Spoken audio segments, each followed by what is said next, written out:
Friends, welcome to RB classes. मैं भारती गौतम एक बार फिर आपका स्वागत करती हूँ एक बहुत ही इंटरेस्टिंग वीडियो लेक्चर में। आज हम लोग डिस्कस करने वाले हैं मनी एंड क्रेडिट चैप्टर में कुछ डेटा के बारे में। हम लोगों ने प्रीवियस वीडियो में कुछ आइडियोलॉजीज देखी थी। उन आइडियोलॉजीज में हमने ये देखा कि किस सेक्टर से कितना लोन लिया जाता है। फॉर्मल सेक्टर्स पढ़े, इनफॉर्मल सेक्टर्स पढ़े और हम लोगों ने ये देखा था कि किस सेक्टर से कितना लोन लिया जाता है। आज हम लोग कुछ ग्राउंड रियलिटी देखेंगे। कहने का मतलब ये है कि कौन से लोग किस सेक्टर से कितना लोन लेते हैं और किस तरीके का बर्डन उन पर पड़ता है और इसका कोई सल्यूशन है या नहीं। अगर है तो क्या है, वो सारी चीजें हम लोग आज के इस वीडियो में डिस्कस करेंगे। बट अगर उससे पहले आपने वो प्रीवियस वीडियो अभी तक नहीं देखा है जिसमें हम लोगों ने फॉर्मल सेक्टर और इनफॉर्मल सेक्टर लोन्स के बारे में पढ़ा था, जो कि बहुत ही इंपॉर्टेंट टॉपिक है, अगर आपने वो नहीं देखा है तो डिस्क्रिप्शन बॉक्स में आपको प्लेलिस्ट का लिंक मिल जाएगा। वहां से आप पहले वो वीडियो देख लीजिए, उसके बाद आप आज का वीडियो देखिएगा कि आप डेटा में बहुत बुरी तरीके से कंफ्यूज हो जाएंगे अगर आपको formal and informal sector loans clear नहीं होंगे। तो चलिए आज के वीडियो के बारे में हम लोग बात कर लेते हैं। देखिए, हमें यहाँ पर एक डेटा दिया हुआ है एनसीईआरटी में, जो आपका लेटेस्ट डेटा है वो मैं आपके लिए यहाँ पर लिया है और वही डेटा से आपके लिए सवाल पूछे जाएंगे। अगर आप आंसर भी लिखते हो तो आप इसी डेटा का यूज करके लिखोगे। अगर आप कुछ फैक्चुअल आंसर लिखते हो, कुछ फैक्ट्स के साथ आंसर लिखते हो, कुछ डेटा के साथ आंसर लिखते हो तो आंसर बहुत ज़्यादा इफेक्टिव लगता है और देखने में भी बहुत अच्छा लगता है। तो इन डेटा को आपको ध्यान रखना है कि ये डेटा आखिर है क्या और इनकी मदद से आप एक अच्छा आंसर लिख सकते हो। तो देखिए, यहाँ पर जो आपको डेटा दिया हुआ है इसमें आपको 4 पाई चार्ट दिए हुए हैं और कौन सा कलर क्या रिप्रेजेंट कर रहा है मैं आपको पहले वो बता देती हूँ। देखिए, ये जो ब्लू कलर है, ये ब्लू कलर आपको रिप्रेजेंट कर रहा है इनफॉर्मल सेक्टर। क्या रिप्रेजेंट कर रहा है? Informal sector. एंड जो दूसरा पर्पल कलर है ये आपको रिप्रेजेंट कर रहा है फॉर्मल सेक्टर। क्या रिप्रेजेंट कर रहा है? Formal sector.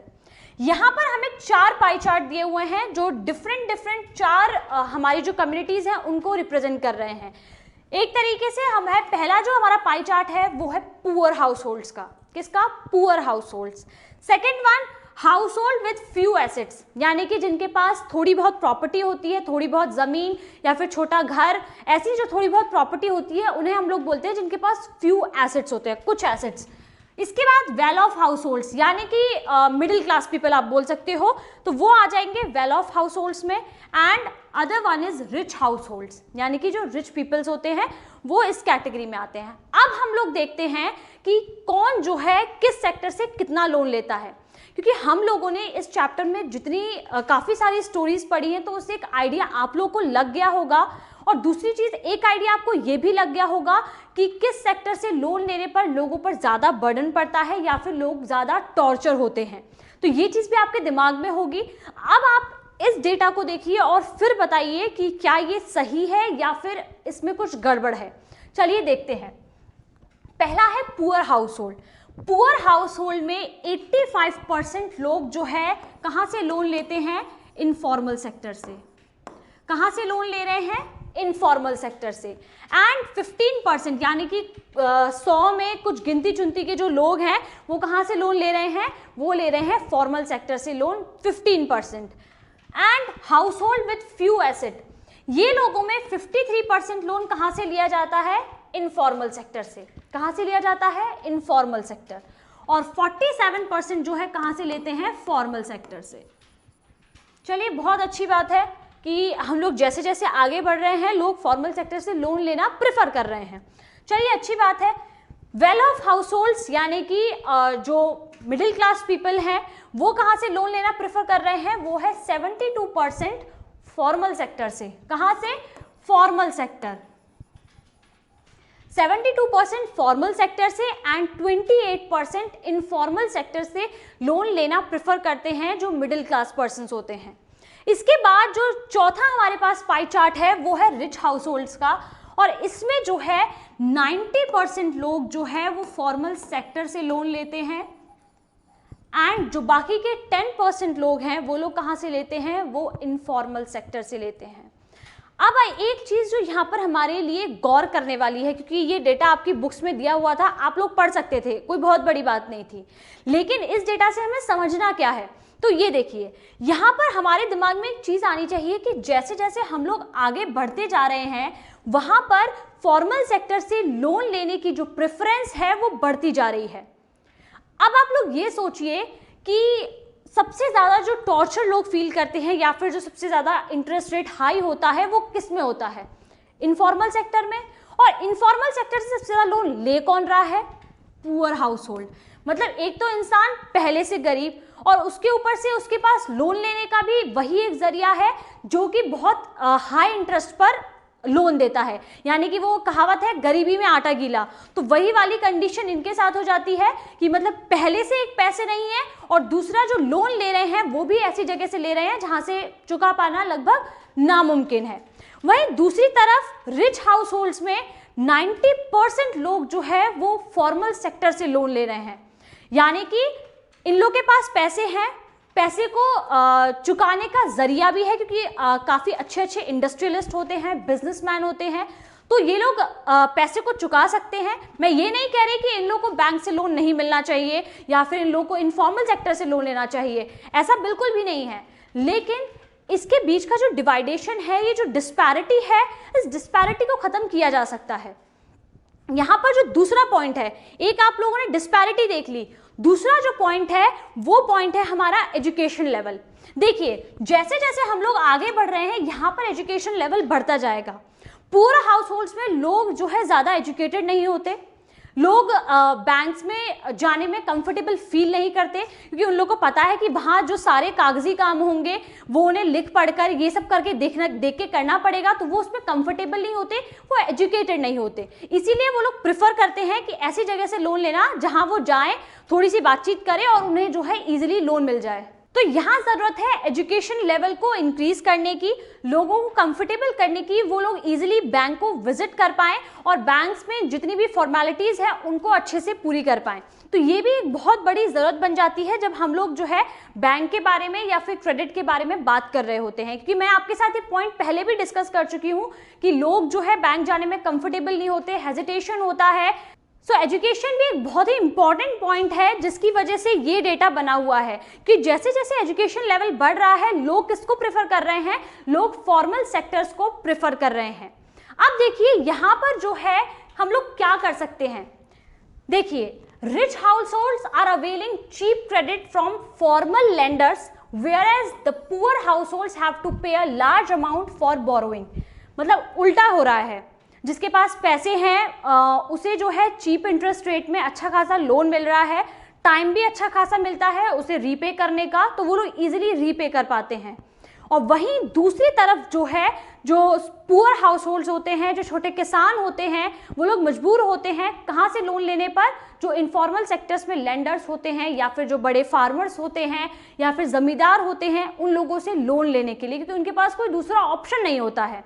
ठीक है, अब हम लोग इसके लिए कर क्या सकते हैं? देखिए, इसके लिए जो सोल्यूशन है वो ये है, it is necessary that banks and cooperatives increase their lending particularly in the rural areas so that the dependence on informal sources of credit decreases।